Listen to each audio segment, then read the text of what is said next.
People always tell you that ghosts aren't real and that electronics just glitch sometimes because of bad wiring or old circuits. But I am telling you right now that when a television turns on by itself at maximum volume in a house that has been dead silent for 3 hours, it is not a glitch, and it is definitely not the wind, especially when you just watched yourself unplug it from the wall 5 minutes ago. I grew up in the Upper Peninsula of Michigan, where the winters are so brutal that you basically spend 5 months of the year indoors, and the snow piles up so high against the windows that it feels like the house is being buried alive. We lived in this 2-story colonial-style house that my dad had bought for a steal because it needed a lot of work. And honestly, looking back, I think the low price was because of something else entirely. But at the time, I was just 12 years old, and I didn't care about real estate values.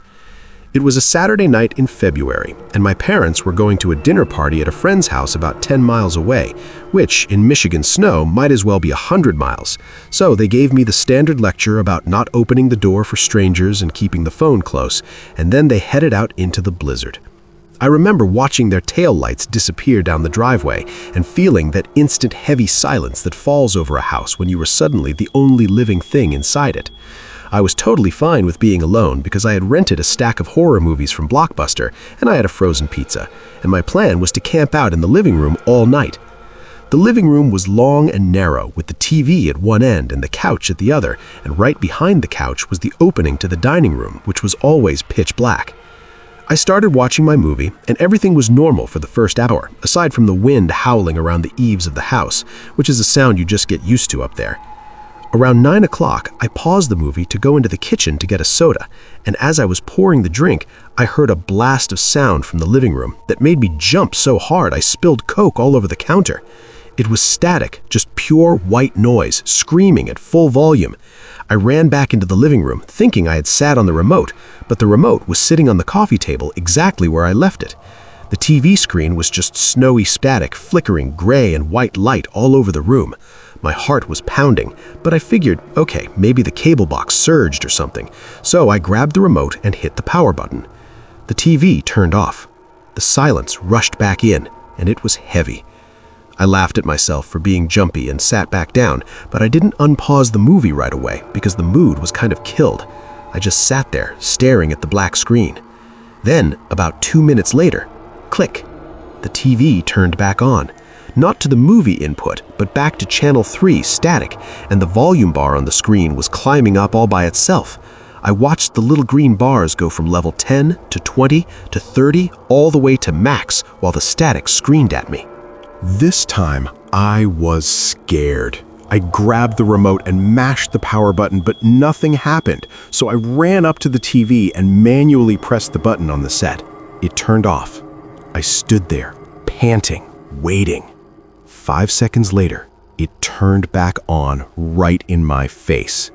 I panicked and reached behind the dusty entertainment center and yanked the power cord out of the wall socket. The TV went black. I stood there holding the plug in my hand, feeling like an idiot for being so scared of a television set, but at least it was over. I turned around to walk back to the couch, and just as I took one step away, the room was flooded with static noise again. I froze. I slowly turned my head back around. The TV was on. The screen was glowing with that harsh gray static, and the noise was deafening. I looked down at my hand, and I was still holding the plug. The cord was physically disconnected from the wall, but the TV was playing. That is when the fear really hit me. Not the jump scare kind of fear, but the deep primal dread that tells you to run. I backed away slowly, keeping my eyes on the screen, and through the static, I started to see something. It wasn't a show. It looked like a camera feed. It was a grainy black and white image of a room. I squinted, trying to make sense of it through the interference, and then I realized what I was looking at. It was my living room. I could see the back of the couch, I could see the coffee table, and I could see me standing there holding the cord. The camera angle was coming from the dining room right behind me. I felt the hair on the back of my neck stand up because I knew there was no camera in the dining room. I didn't turn around. I dropped the cord and sprinted for the front door without even putting on my coat or boots. I ran out into the snow in my socks and scrambled to the neighbor's house, pounding on their door until they let me in. My parents came home and found the house empty with the front door wide open and snow blowing into the foyer. When they checked the living room, the TV was off and unplugged just like I left it. They told me I must have fallen asleep and had a nightmare, but I know what I saw, and I know that for that TV to show me the back of my own head, someone or something had to be standing in the dining room, watching me. We moved out a year later, and I still can't sleep in a room with a television unless I cover the screen with a blanket, because I am terrified of what I might see in the reflection when it's supposed to be off. You know that feeling of safety you get when you lock your bedroom door at night? Well, that feeling only exists because you assume the lock is there to keep people out. But you never stop to think about what happens when the mechanism flips, and suddenly you realize the lock isn't there to protect you. It is there to keep you inside with whatever is already in the room with you. I have lived in the suburbs of Denver, Colorado my whole life, in one of those split-level houses where the stairs go up to the bedrooms and down to the den. And usually I felt pretty safe there because it was a quiet neighborhood where everyone knew everyone. I was 16 when this happened, so I wasn't a little kid who was afraid of the dark, and I was actually looking forward to having the house to myself for the weekend while my parents went up to Vail for a ski trip. It was Friday night, and I had spent the evening playing video games online with my friends with my headset on, so I was pretty disconnected from the sounds of the house. My bedroom was at the end of the hallway upstairs, and the way the door was set up, it was just a standard cheap hollow core door with a little turn button lock on the handle. Around 2 in the morning, I finally signed off and took off my headset, and the silence of the house settled in. I realized I was incredibly thirsty, so I got up to go to the kitchen to get a glass of water. I walked to my door and grabbed the knob. It wouldn't turn. I frowned and twisted it harder, thinking maybe it was just stuck because the house shifted a lot in the cold weather. It didn't budge. I looked at the little lock button in the center of the knob, and it was in the vertical position, which meant it was unlocked. I tried again, jiggling it back and forth, but it felt rigid, like it was locked from the other side. Now, I need to explain something about bedroom doorknobs in these cheap houses. They only have a locking mechanism on the inside. There is no keyhole on the outside, just a tiny pinhole for emergencies. It is physically impossible to lock a bedroom door from the hallway unless you stick a paperclip in that hole.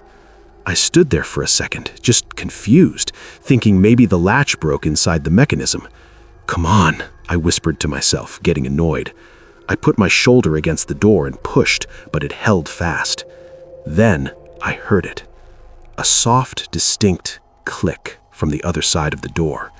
My annoyance evaporated instantly and was replaced by cold, hard fear. That was the sound of someone releasing the tension on the knob from the hallway. Someone was holding the knob tight, preventing me from turning it, and they had just let go. I backed away from the door, my heart hammering against my ribs. "Hello?" I called out, hoping it was my dad back early, maybe playing a prank. But deep down, I knew my dad would never do that at 2 a.m. Silence. Then I saw the shadow. There was a gap of about an inch between the bottom of the door and the carpet, and the hallway light was off, but the moonlight from the bathroom window across the hall was casting a faint glow. I saw 2 shadows block the light under the door. 2 feet, standing right there, just standing. They weren't moving away, they were facing my door. I felt trapped like an animal in a cage. My room was on the 2nd floor, so jumping out the window would mean breaking my legs on the concrete patio below. I grabbed my baseball bat from the closet and my cell phone, and I retreated to the far corner of the room, dialing 911. "There's someone in my house," I whispered to the operator, my voice shaking. "They're outside my bedroom door." The operator told me to stay on the line, and the police were dispatched. For 10 minutes, I sat there, watching that gap under the door. The shadows didn't move. The person was just standing there, listening to me. Then the doorknob started to turn, slowly, painfully slowly. It turned all the way to the right and then stopped. The door didn't open. The person was just testing it. Then they started rattling it. Violent shaking. Thump, thump, thump. The door frame bowed inward with each hit. They were throwing their body weight against it. I was screaming at the operator, asking where the police were. The wood around the latch started to splinter. I raised the bat, ready to swing at the first thing that came through. Suddenly, blue and red lights flashed against my bedroom window, and I heard sirens. The banging on the door stopped instantly. I heard heavy footsteps running down the hallway towards the stairs, and then the sound of the backsliding glass door shattering. When the police finally kicked my door down, I was curled up in the corner, sobbing. They searched the house and found wet boot prints all over the downstairs and a knife from our kitchen block left on the floor right outside my bedroom door. But the part that messes me up the most is what the police told me later. They examined the doorknob. It hadn't been held by a hand.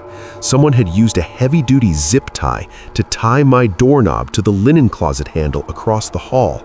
They had trapped me in there deliberately. They wanted me to be awake, and they wanted me to know I couldn't get out before they decided to come in. I don't live in houses with long hallways anymore, and I always keep a pair of wire cutters in my nightstand, just in case.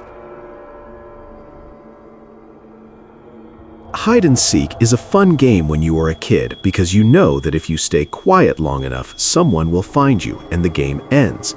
But when you are hiding in your own living room from an intruder and you realize that the silence isn't empty because you can hear wet, raspy breathing coming from the darkness right next to you, the game changes from hide and seek to pray and survive. I live in Portland, Oregon, where it rains pretty much 9 months out of the year, and the sound of rain hitting the roof is usually the most comforting sound in the world to me. But after what happened last November, the sound of rain just makes me paranoid because it masks the sound of footsteps. I was 20 years old, living in a rental house with 2 roommates, but on this specific weekend, both of my roommates were out of town for Thanksgiving, and I had stayed behind to work. The house was this old craftsman bungalow with a huge living room that had wood floors that creaked if you even looked at them wrong. I had pushed our large L-shaped sectional couch away from the wall to create a little walkway behind it because the heating vent was there and I didn't want to block the heat. It was around midnight on a Tuesday, and I was in the kitchen making a sandwich when I heard the front porch step creak. Now this step was loose and it made a very specific thwack sound when you stepped on it. I froze, knife in hand. I hadn't ordered food and I wasn't expecting anyone. I listened. Silence. Then I heard the sound of a key sliding into the lock. My blood ran cold. My roommates were gone and I had the only other key. I realized instantly that whoever was out there had a copy or a bump key.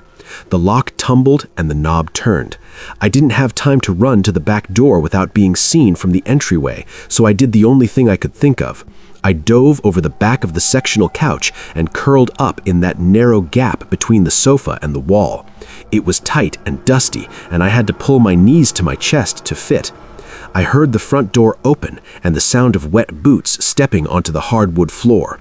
Squish, step, squish, step. The person didn't call out. They didn't turn on the lights. They just walked slowly into the living room. I was holding my breath so hard my lungs burned. I could hear them moving around the room, picking things up and setting them down. They were maybe 5 feet away from me on the other side of the couch.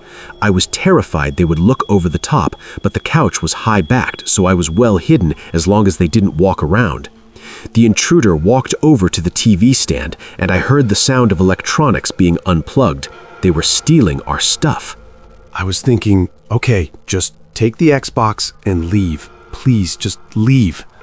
But then the footsteps stopped. The intruder walked around the front of the couch and sat down, right on the cushions on the other side of the thin fabric backrest. I could feel the pressure of their weight leaning back against the couch inches from my face. I was shaking and tears were streaming down my cheeks, but I stayed dead silent. The person sat there for a long time, maybe 10 minutes, just sitting in the dark in a stranger's house. And then I heard it.